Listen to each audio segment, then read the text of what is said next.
July CDI versus Hasina CDI এই নিয়ে social মিডিয়ার প্ল্যাটফর্মগুলোতে এক ধরনের কম্পিটিশন শুরু হয়ে গেছে, প্রতিযোগিতা শুরু হয়ে গেছে রীতিমতো। সোশ্যাল মিডিয়ায় এখন চোখ রাখলেই চোখের সামনে আসে July CDI, Hasina CD, sorry এখানে যা লেখা তা মুখে বলা আসলে সম্ভব না, হাসিনা ডট ডট ডট, এই নিয়ে এখন প্রতিযোগিতা। আচ্ছা, বাংলাদেশের রাজনীতি কোন দিকে যাচ্ছে?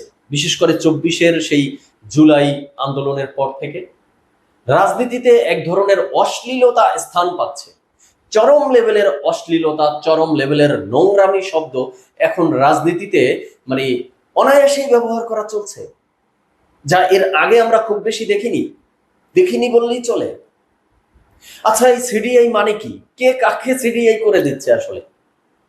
দর্শক শ্রোতা, আজকে এই বিষয় নিয়ে কিছু কথা বলতে চাই, তো চলুন ডিরেক্ট হিট দ্য পয়েন্টে। তো এই সিডিআই মানে কি এটা এখন দর্শক শ্রোতা সবাই জানেন। আমি এটার মানে বাংলায় মুখে বলতে পারবো না, কারণ ওই পারিবারিক শিক্ষা আমার মধ্যে নেই, এমন পরিবারে আমি বিলং করি না, বা আমার রুচিও নেই। তো এই যে জুলাই সিডিআই, এটি নতুন করে আলোচনায় আবার কেন এসেছে? কারণ মেহের আফরোজ শাওন, যে আমাদের শিল্পী জগতের একজন গুণী শিল্পী, তিনি তার ফেসবুকে একটা বড় পোস্ট দিয়েছেন, অনেকগুলো জুলাই সিডিআই সিডিআই সিডিআই লিখেছেন। তার মধ্যে একটা অংশ এমন, মন খারাপ থাকলে যেমন আস্তে করে লেখা যায় জুলাই সিডিআই, তেমনি মন খুব ভালো থাকলেও হো হো করে হাসতে হাসতে জুলাই সিডিআই লেখা যায়।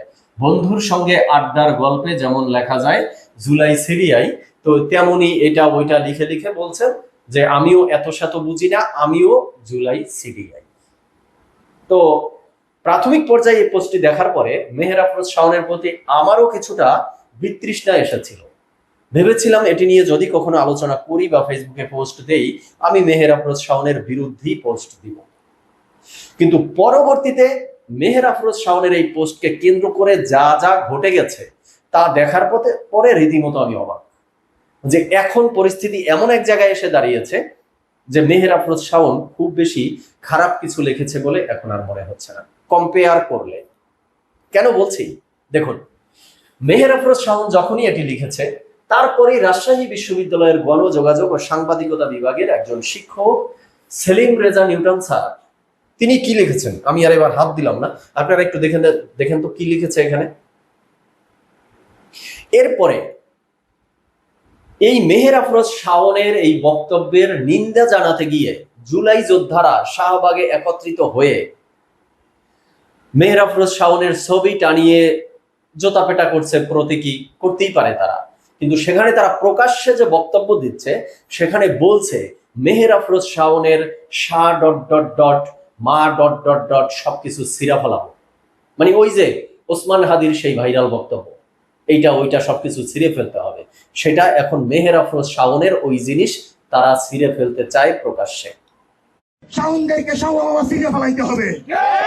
কালচারাল ফ্যাসিস্ট যারা দীর্ঘদিন নিজের দেহকে ব্যবসা করে বাংলাদেশের শিল্পী হয়েছে। তাহলে আমার প্রশ্ন হলো যে মেহের আফরোজ শাওন যে সিডিআই লিখেছে সেটা তো গালি নিঃসন্দেহে, কিন্তু মেহের আফরোজ শাওনের যে জিনিস জুলাই যোদ্ধারা ছিঁড়ে ফেলতে চায় সেটা কি গালি না? রাজশাহী বিশ্ববিদ্যালয়ের নিউটন স্যার যা লিখেছে তা কি গালি না? এগুলো কি অশ্লীল না? এগুলো কি নোংরা শব্দ না? নাকি শুধু মেহের আফরোজ শাওন যে সিডিআই লিখেছে সেটাই নোংরা, সেটাই অশ্লীল, কোনটা? পরবর্তীতে আমরা দেখলাম ২৪-এর আলোচিত সেই উপস্থাপিকা দীপ্তি চৌধুরী, তিনি লিখেছে, এই পোস্টটা আমি রেখে দিলাম যেন মনে থাকে যে শিল্পীও অমানুষ, রুচিহীন, বিকৃত মস্তিষ্কের, বর্বর এবং বিবেকহীন হয়। হ্যাঁ, দীপ্তি চৌধুরী ভালো লিখেছেন যে শিল্পীরা এমন হবে কেন, সেই প্রশ্ন আমারও। তবে দীপ্তি চৌধুরী, আপনার মতো সুশীল, এই ২৪-এর সুশীলগিরি যারা দেখাচ্ছেন তাদের কাছে আমারও প্রশ্ন রইল যে এটাকে আপনি অ্যালবামে রেখে দিচ্ছেন, স্মৃতিতে রেখে দিচ্ছেন, আপনার কাছে মনে হয়েছে এটা দেখে যে মেহের আফরোজ শাওন শিল্পী হয়েও অমানুষ, রুচিহীন, বিকৃত মস্তিষ্ক, বর্বর, বিবেকহীনের পরিচয় দিয়েছে, তো আপনি রাজশাহী বিশ্ববিদ্যালয়ের এই স্যারের এটাকে অ্যালবামে রাখবেন না? রাজশাহী বিশ্ববিদ্যালয়ের স্যারের এটাকে কি রুচিহীন, বিকৃত মস্তিষ্ক আপনার মনে হয় না?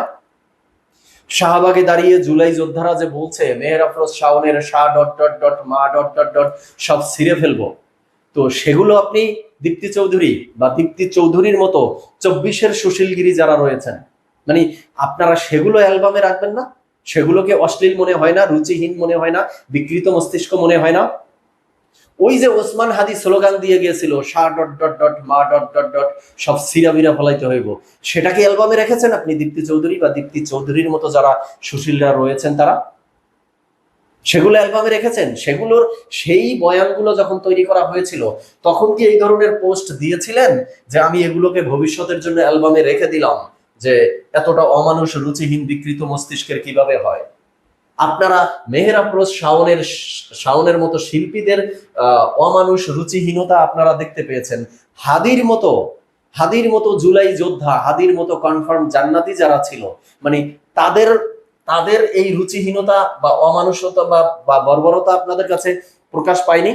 এখন জুলাই যোদ্ধার নামে শাহবাগে এসে যারা সবকিছু সিরাবিরা ফলাইতে চায়, তাদেরটার ক্ষেত্রে আপনাদের কি মনে হয় না যে জুলাই যোদ্ধা হয়ে, এতটা পুত পবিত্র মানুষ হয়ে তাদের মুখের ভাষা এ ধরনের অমানুষ রুচিহীন, তারা বিকৃত মস্তিষ্কের পরিচয় দিচ্ছে? এগুলো তো পুরুষের চ্যাপ্টার গেল। আমি জুলাই যোদ্ধা, নারী জুলাই যোদ্ধার একটা কথা বলি।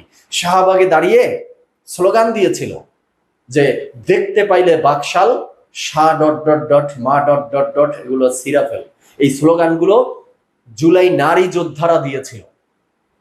আমি সম্ভব হলে পাশে দিয়ে দিব ভিডিও ক্লিপসটা, আপনারা দেখে নেবেন।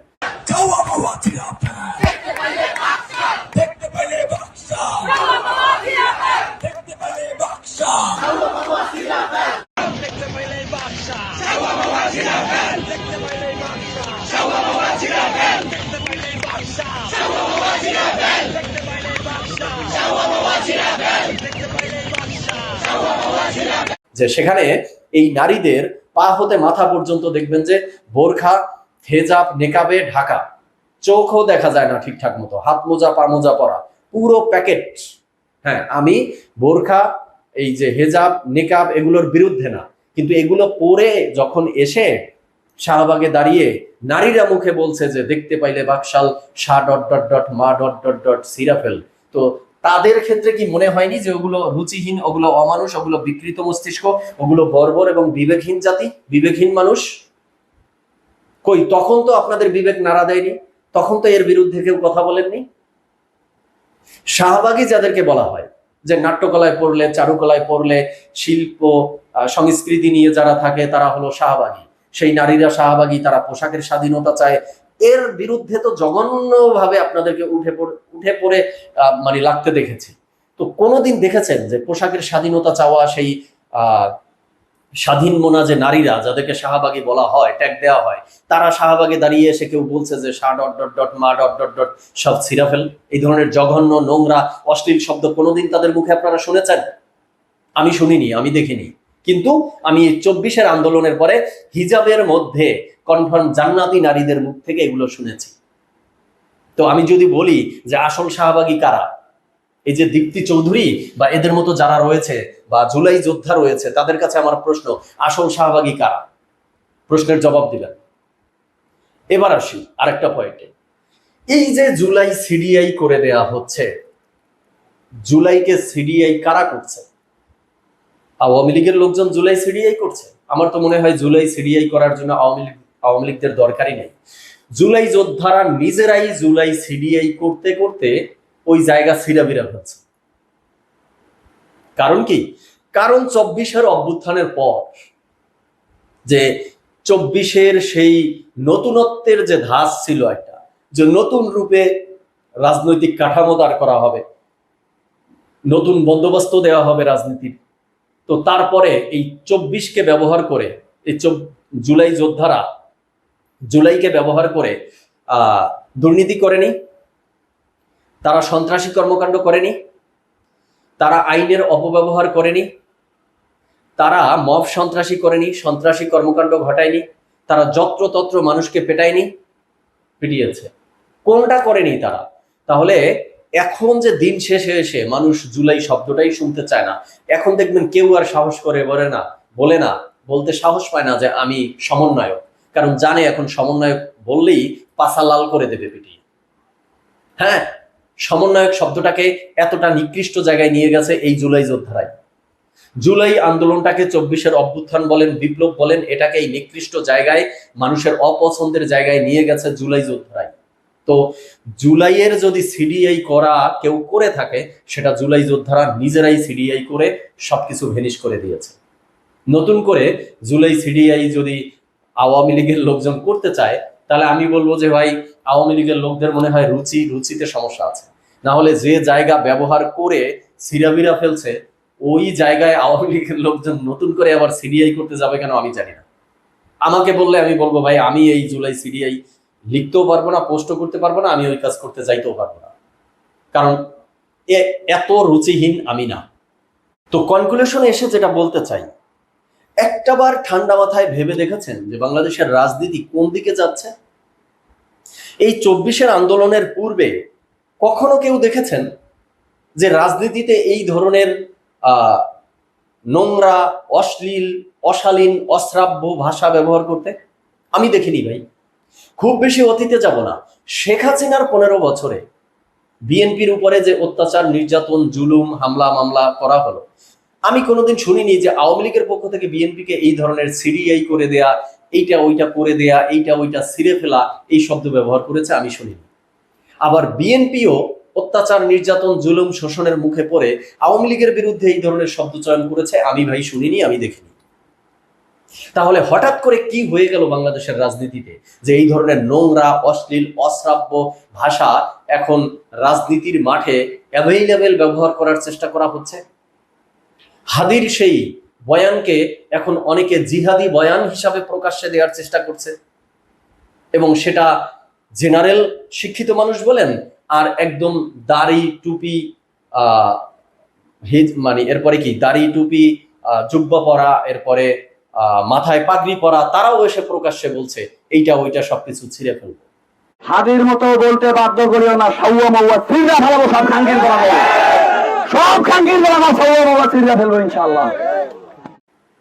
তো রাজনীতিটা দিন বাই দিন একটা ডাস্টবিনের দুর্গন্ধময় পর্যায়ে চলে যাচ্ছে, রাজনীতি থেকে দুর্গন্ধ ছড়াচ্ছে। বাংলাদেশের রাজনীতি দুর্নীতি, হিংসাপরায়ণ, প্রতিশোধ পরায়ণ হয়ে রাজনৈতিক অবস্থা কখনোই ভালো ছিল না। ডেভেলপড কান্ট্রির পলিটিক্যাল সিস্টেম আমরা কখনো পাইনি, তার বিরুদ্ধে তখন কথা বলতাম। কিন্তু এখন যে পর্যায়ে চলে গেছে, এখান থেকে রাজনীতিকে উদ্ধার করতে তো আরো কয়েকশো বছর লেগে যাবে যে অবস্থা দেখা যাচ্ছে।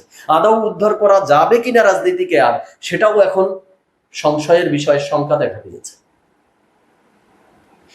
তো আজকে এ পর্যন্তই আলোচনা শেষ করব। দর্শক শ্রোতা, আপনারা আপনাদের মতামত জানাবেন, আর আপনাদেরকে বলবো আপনারা যার যার স্থান থেকে সোচ্চার হবেন।